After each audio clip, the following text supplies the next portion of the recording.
Houston, we have a problem.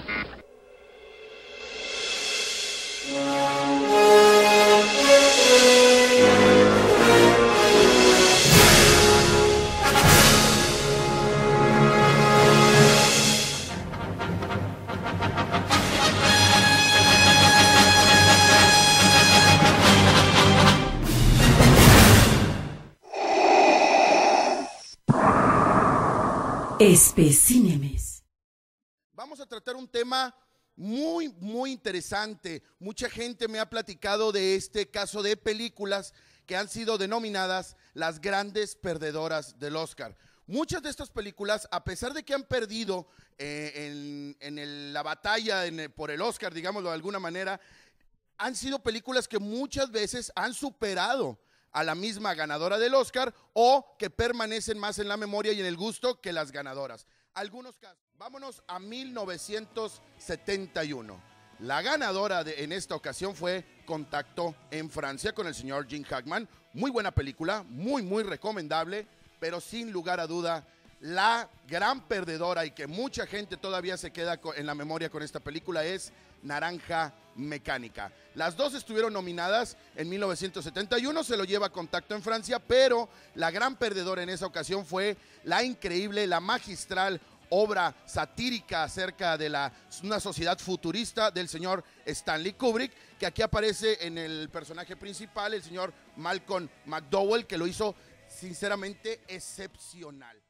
1973, una película que sí se acuerda mucha gente, pero se acuerda más la gente que la vivió, que la experimentó en ese tiempo, la película de El Golpe. Una película estelarizada por Paul Newman y Robert Redford, que en ese momento eran, digamos, los dos actores galanes de la época, los dos actores que arrastraban a las taquillas. Bueno, los meten en esta película El Golpe, una película entretenida, una película muy buena, muy bien realizada, muy bien dirigida, pero la gran perdedora de ese año de 1973 y que sobrepasó a esta película a lo largo de la historia es El Exorcista, una película que queda todavía en la mente de la gente, todavía es recurrente en festividades de Halloween. La película es considerada por muchos como la mejor película hecha de su género.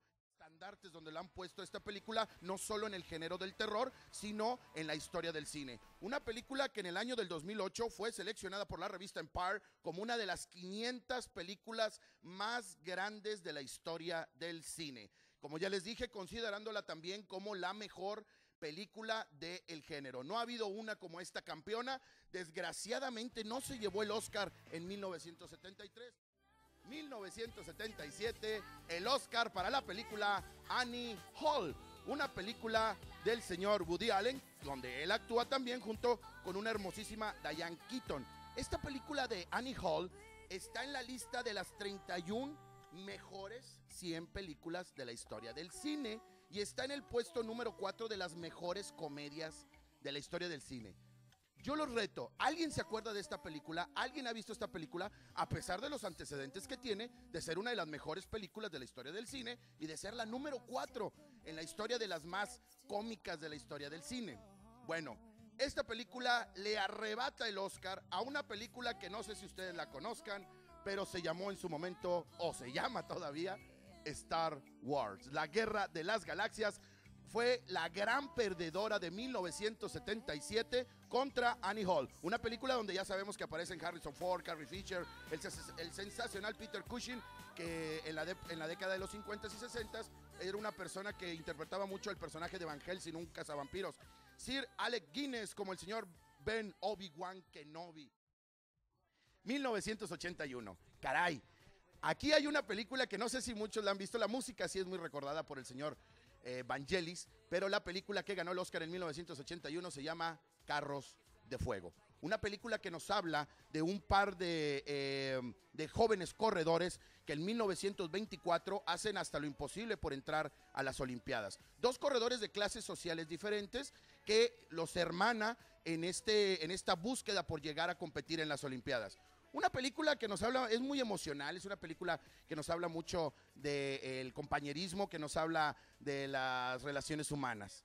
Pero, si se acuerdan de esta película, caray, sí sería mucho decir Carros de Fuego. y la que perdió en ese entonces, en 1981, claro, todo el mundo la recordamos, del señor Steven Spielberg, Indiana Jones, que también fue considerada dentro de las 5 mejores películas para ganarse el Oscar. No se lo lleva, se lo lleva Carros de Fuego, pero el Dr. Jones, el personaje de Indiana Jones, queda tan inmaculado para la historia del cine, queda tan bien posicionado, llega a ser una columna necesaria dentro de la historia del cine. ¿Y qué pasa con Carros de Fuego? Queda nada más como una película que ganó el Oscar en 1981, que repito, no necesariamente que Indiana Jones sea mejor que Carros de Fuego o que las otras que hemos comentado sean mejores las perdedoras que las ganadoras, simplemente que la gente recuerda más a estas grandes perdedoras que a las que fueron ganadoras en su momento del Oscar. 1982, una muy buena película, muy buena película que se llama Gandhi, se lleva el Oscar en 1982 con una magistral interpretación del señor Ben Kingsley. Esta película 1982 se llevó el Oscar a su casa y dejó a un lado a una película increíble que la historia la pone como una de las grandes películas de toda su historia. Nos referimos a nuevamente el señor Steven Spielberg con su E.T., el extraterrestre. Una película que en 1982 pierde lamentablemente el Oscar con las actuaciones de Dee Wallace, Henry Thomas, ¿se acuerdan? Como el señor Elliot, con Peter Coyote y una muy chiquitita Drew Barrymore. Bueno, 1996, una película buena que gana el Oscar, que se llama El paciente inglés. Grandes actuaciones del señor Ralph Fiennes, pero muy bien hecha, muy bien ambientada y muy bien actuada. Pero si recordamos una película que en ese momento también compitió en los Óscares junto con con El paciente inglés, fue la gran perdedora que todo mundo la hemos visto, Jerry Maguire. Jerry Maguire, una película de Cameron Crowe, una de las grandes perdedoras de la historia del cine. Esta película, Jerry Maguire, que no se lleva el Oscar, pero sigue siendo más recordada por la gente que la misma que ganó el Oscar, El paciente inglés, que lleva una película que se llama Shakespeare enamorado. Una película que nos habla de una historia ficticia acerca de un joven Shakespeare que se enamora de una bella chica y pierde una de las que yo considero grandes películas que se han hecho acerca del holocausto nazi. Estamos hablando del director Roberto Benigni y su sensacional La vita è bella, La vida es bella. Una película que no solo cautivó a la gente, los hizo llorar, los hizo reír, cautivó a la crítica, la gente se volcó al cine, la gente la sigue comprando, la sigue viendo, pero en 1998 dijeron que la historia de un Shakespeare sin chiste y enamoradillo de una güerilla era mucho mejor que esta gran experiencia que nos presenta el señor Roberto Benigni. En el año 2002 se lo entregan a una película que ya tenía mucho tiempo exhibiéndose en Broadway como una obra de teatro, la hacen película. Yo creo que el destino puso a todas estas películas en una mejor posición y no van a necesitar jamás haber ganado un Oscar. Muchas gracias por haber estado con nosotros, ojalá les haya gustado el programa, los esperamos, ya saben, estamos todos los jueves de 4 a 5 de la tarde aquí en Central 1, el programa es Specinemen, mi nombre es Memo Duque.